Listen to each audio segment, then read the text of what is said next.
Well friends, आज हम a lecture upon the shadow का दूसरा पार्ट पढ़ने जा रहे हैं।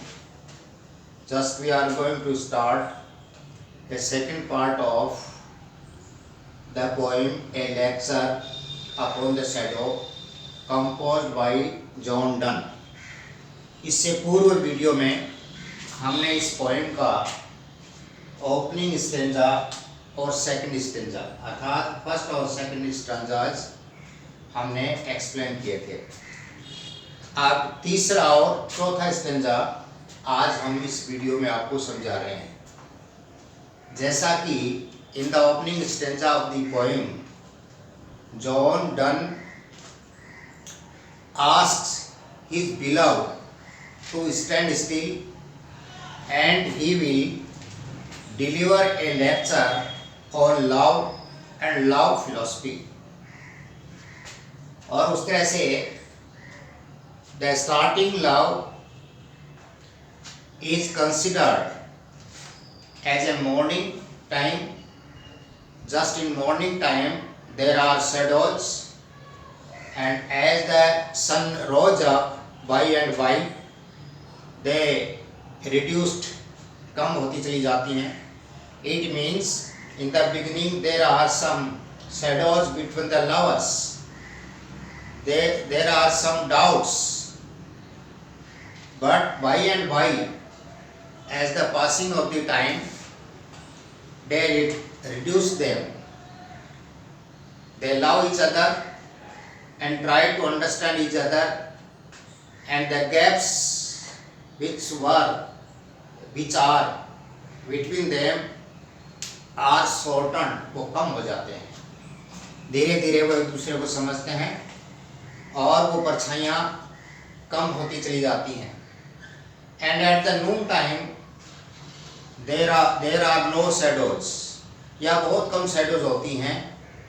and morning time is the starting of the love, अर्थात इन्फेंट टाइम अर्थात बचपन है, उसका स्टार्टिंग पॉइंट है।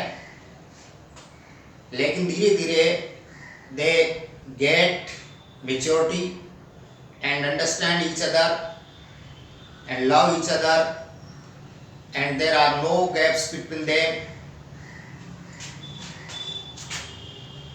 इन the third and fourth stanza the poet says that at the noon time their love is on the peak point and they should retain it, उसको बनाए रखना है। शुरू में जो प्यार था उसमें थोड़े गैप थे, डिस्टर्बेंस था, अंडरस्टैंडिंग कम थी, डाउट्स थे, लेकिन अब वो सब दूर हो गए हैं।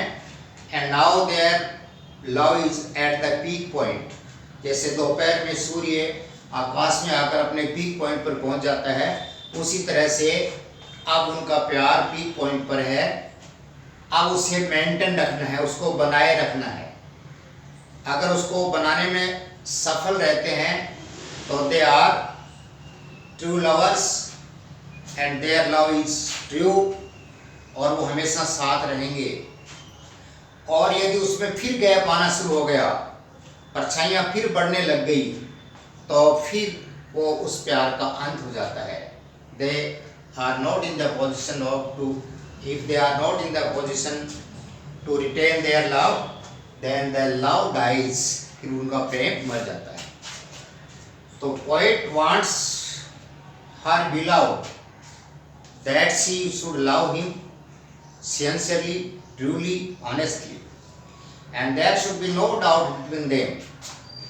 उनके बीच में किसी प्रकार का डाउट या गैप नहीं होना चाहिए, दूरियां नहीं रहनी चाहिए। In the third stanza of the poem, that poet said, so whilst our infant love did groan। so whilst का मतलब ड्यूरेशन, इस दौरान। our infant love, infant का अर्थ होता है, वैसे infant का मतलब होता है बच्चा, और बच्चे का मतलब बचपन, प्रारंभिक, शुरुआती, प्राइमरी स्टेज ऑफ लव। इस दौरान हमारा जो प्राइमरी स्टेज था लव का, डिड ग्रोन, वो विकसित हो गया है। Now their love is grown up, it is not the primary stage of their love, now it's grown up, अब वो बढ़ गया है। As the time passes their love is also grown up, वो बढ़ गया है। Disguises did and shadows flow, और डिस्कस डिड, डिस्कस का होता है चेंज, परिवर्तन, रूप बदलना, उनके प्यार ने रूप बदला।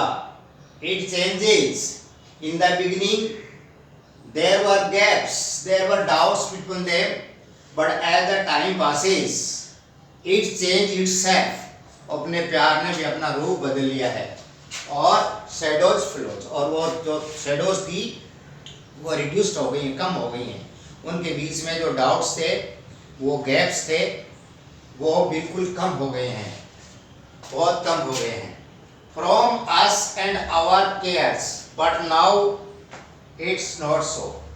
From us and our cares, ये हमारे बीच में व्हाट द डिस्टर्बेंस और the gaps were between them, अब हमारे प्रयास से, हमारे केयर से वो कम हो गए हैं, अब वो कम हो गए हैं। From us and our cares but now it's not so, लेकिन अब वो ऐसा नहीं है, because it is at the peak point of the love, अब ये प्यार का ऊपर चरम सीमा, पीक पॉइंट पर पहुंच गए हैं। अब वो बातें नहीं हैं, अब बात ये है that now it's not so, अब ऐसा नहीं है। that love has not attained the highest degree, even then the doubts are reduced, उनके जो गैप्स थे, डाउट्स थे, मतभेद थे या शंकाएं थी, कंफ्यूजन था, वो कम हो गया है।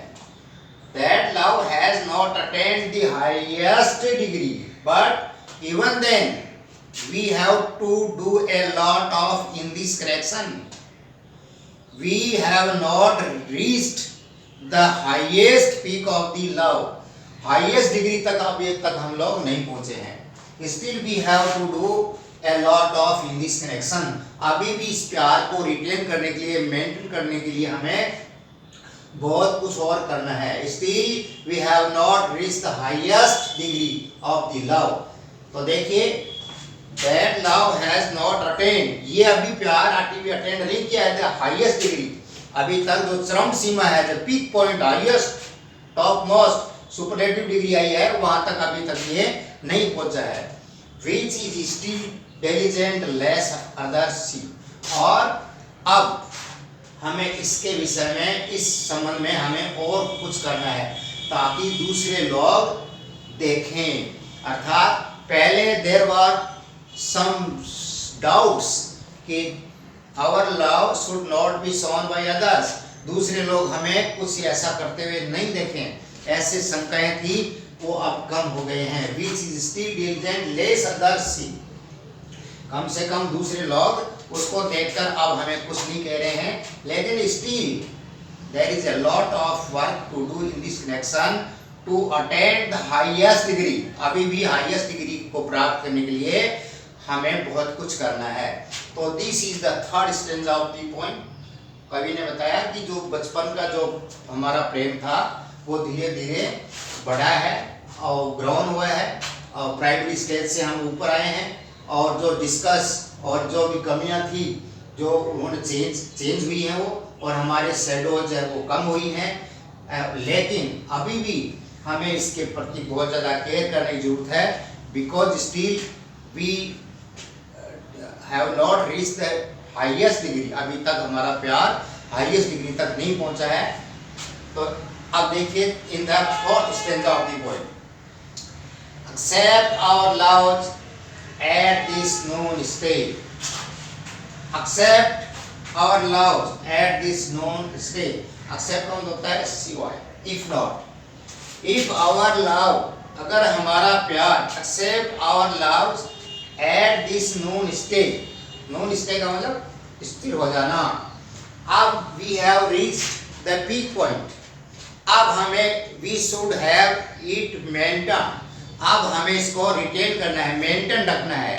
अगर इस समय हम अपने प्यार को स्थिर नहीं कर पाएंगे, उसको रिटेन नहीं कर पाएंगे, उसको अपने काबू में नहीं कर पाएंगे। Our loves at this known state, we shall new shadows make the others way. We shall new shadows. अब हम नई shadows पैदा कर लेंगे। अगर हम अपने प्यार को मेंटेन नहीं कर पाएंगे, रिटेन नहीं कर पाएंगे, तो if we are not able to retain our love at this time, अगर इस समय हम हमारे प्यार को रिटेन नहीं कर पाएंगे, उसको बांध नहीं पाएंगे, उसको कंट्रोल नहीं कर पाएंगे, तो क्या होगा? The result will we shall new shadows make the other way. हम दूसरे तरीके से नई शैडोज, नई परछाइयां बनाएंगे। अर्थात हम उसमें जैसे दोपहर के बाद में एक बार परछाइयां बिल्कुल नहीं दिखाई देती हैं, तो वहाँ कोई डाउट्स नहीं होते हैं और बिल्कुल प्योर चीज़ होती है। लेकिन जैसे ही वो वेस्ट वर्ड की तरफ जो सन जाता है, तो फिर परछाइयां शुरू हो जाती हैं। तो वेस्ट वर्ड का अर्थ होता है सूर्यास्त होना, दिन ढलना, अर्थात प्यार का ढलना शुरू हो जाता है। अगर हम उसको मेंटेन नहीं कर पाते हैं, रिटेन नहीं कर पाते हैं, तो फिर उसमें और गैप शुरू हो जाते हैं और दूरियां शुरू हो जाती हैं। और कहा कि अगर हम अब ऐसा नहीं कर पाएंगे, तो we shall new shadows make the others way, तो दूसरी परछाइयां शुरू हो जाएंगी। अर्थात हमारा जो प्यार है, it will start to decrease, वो उस कम होने लग जाएगा। At the first were made to blind others, in the beginning हमने दूसरे लोगों को ब्लाइंड किया, अंधा किया। दीज विच कम बिहाइंड, जो हमारे पीछे आ रहे थे, उन सबको हमने अंधा किया, डिसीव किया था, तो उनसे हम छुपे। The first were made to blind others, पहले हमने दूसरे लोगों को ब्लाइंड किया। दीज विच कम बिहाइंड, जो हमारे पीछे आए। We will work upon our selves and blind our eyes, और यदि अब हम चूक गए, if we are not able to retain our love, then we will deceive ourselves, we will make our eyes blind, we will deceive, हम खुद धोखे में आ जाएंगे। others these which come behind, दूसरों की बात नहीं, will work upon ourselves, वो कार्य हम लोगों पर होगा और वो हम खुद अंधे हो जाएंगे, अर्थात हमें उसका नुकसान होगा। तो it will be affected, this love will affect ourselves, अब हमें वो इफेक्ट करेगा, हमें वो उसका प्रभाव पड़ेगा। So the poet suggests or addresses his beloved to retain the love because it is at the peak point. Now there should be no any circumstances between them that their love to come to an end, कि उनका प्यार का अंत हो जाए, ऐसी कोई परिस्थितियां उनको नहीं बनने देनी है। अब उस प्यार को उन्हें मेंटेन रखना है, रिटेन रखना है। तो देखिए इस तरह से ये आपके दूसरा पार्ट जो है, a lecture upon the shadows by John Donne, जिसमें तीसरा और चौथा स्टेंजा मैंने आपको हिंदी और इंग्लिश दोनों में समझाने का प्रयास किया है। शायद आप लोग इसको समझ गए होंगे। इसको एक बार और आप लोग थोड़ा देखिए, 2-3 बार देखोगे, आपके भी समझ में आ जाएगा। थैंक्स।